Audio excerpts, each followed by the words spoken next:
Kogan, A10, analyzing this photograph as we just sit here and just kind of like take it all in. Yeah. This almost looks like it'd be like part of like some sort of slideshow presentation. Almost taken from the Library of Congress, so I have it the way it is on the website, and of course you have the border right there with the caption and this over here.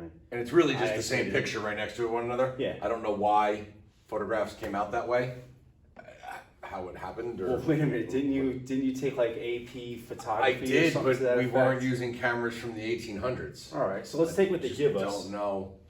So you have the Central Pacific Railroad over here, and it says 340. Indian viewing RR railroads from the top of Palisades, 135 or 435? Hold on, 435 miles to 435 Sacramento. miles from That's what I did Sacramento. that. All right, so Nevada over here. Nevada over there. So it must be 435 if it's in Nevada. Yep. So I guess from the United States government standpoint, maybe the fact that you're seeing this railroad in here, this is progress. We're starting to move out west. Yep. This is a great thing for the United States. Who knows what they had to do over here? Maybe blast through these mountains or valleys or whatever that may have happened over there. You know, maybe they had to blast through there. So Yeah, maybe, I'm definitely seeing some remnants of blasting right here, down from the mountains. so there was definitely some changes to the environment. Yes.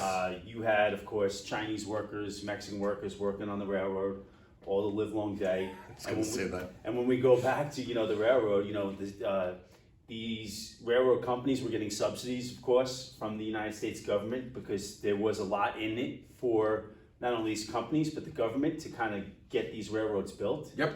It's going to make shipping easier, faster, cheaper. It's going to allow for the movement. Safer. It's going to allow for the movement from people and goods from east to west. But, this is what you get. And even west to east. Right.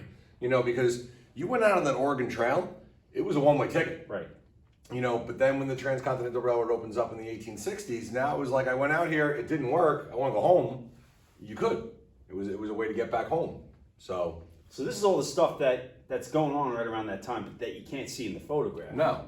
Which What we like to refer to as historical context. historical context, relevant outside information. Yes. So now we have the Native American who's standing atop, looking Go to that at next picture, just because it's a little bit clearer there. Yeah, okay. And I like this a little bit, Sure. But yeah, we've got him. Now, obviously, this is some sort of a stage photograph, because the cameras back then, you had to expose the aperture. There it is again. There it is. For a longer period of time, and the fact that he's standing still. You don't think that would have been a candid moment? I don't believe so, because Okay. you're going to have to set up. You're going to have to set up the camera. It's going to take a while, and if this Native American just happened to wander in there and stand still looking at it, I do believe that this had to be a stage photograph. But it's still important nonetheless, because the fact that we have a Native American here looking out on land that was at one point theirs, and as you said before, the government was giving away this land to railroad companies as a payment, and he's probably thinking, wow, this was mine. It's not mine anymore. Right. And they really didn't understand that, because land ownership was something the Native Americans really didn't understand. It belonged to the people. Yeah, it was like the Great Spirit. And so just the impact that westward expansion has, you said, relevant outside, American progress, faster, easier, cheaper, safer, it kind of gets lost and pushed under the rug about what was really happening to the Native Americans. And here you have people that have lived off the land, and you're seeing that land being altered. Yeah. Was he around to see this construction taking place? Was he around to see maybe there were explosions that took place to get through there? It's tough to say because you have this lake here or this river, valley, whatever, stream. Tough to say, but there was definitely probably some massive alterations to his environment. Yeah, and especially this is some sort of a river. Looks like we're in some sort of valley. That this is probably hunting grounds. Right. Animals come to rivers to drink. Right. Whether they were buffalo, not too many buffalo out in Nevada, but horses, elk, whatever would be needing a drink.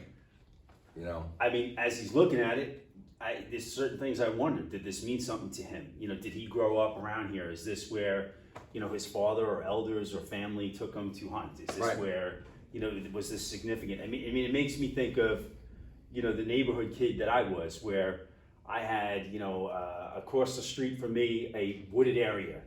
And then all of a sudden, we used to play in there all the time. And then all of a sudden, they pave it away and turn it into these huge buildings. And, you know, now we have our little lot that we used to enjoy is now gone. Oh, Yeah. you're killing me, Smalls. Yeah, right? I mean, that's the other thing too. When you think about even, for example, sandlots, Yeah. for kids who grew up playing in sandlots, playing baseball, and then all of a sudden, you know, that gets paved away where you put a Rite Aid or buildings or an apartment complex. For The Counting Crows thing, you know, they paved Paradise and put up a parking lot, no one's gonna know that. Yeah. I mean, because for here in this picture, you know, when you're looking, you know, for one people it means progress. For the other people it means, you know, One man's trash is another man's treasure. Yeah, I You know, mean, but you're it's- right. One man's progress or one people's progress is another people's pain. or tragedy. Yeah, I mean, because a lot of that. P's there. Yeah, so this is for him tragic. While Yeah. for us it's progress. This is pretty cool. Anything else? No. Cool but sad. Yes. You know, the thing is that I'm sure you covered this in your AP photo class, photojournalism class. You know, there are, you know, a lot of photos where you have.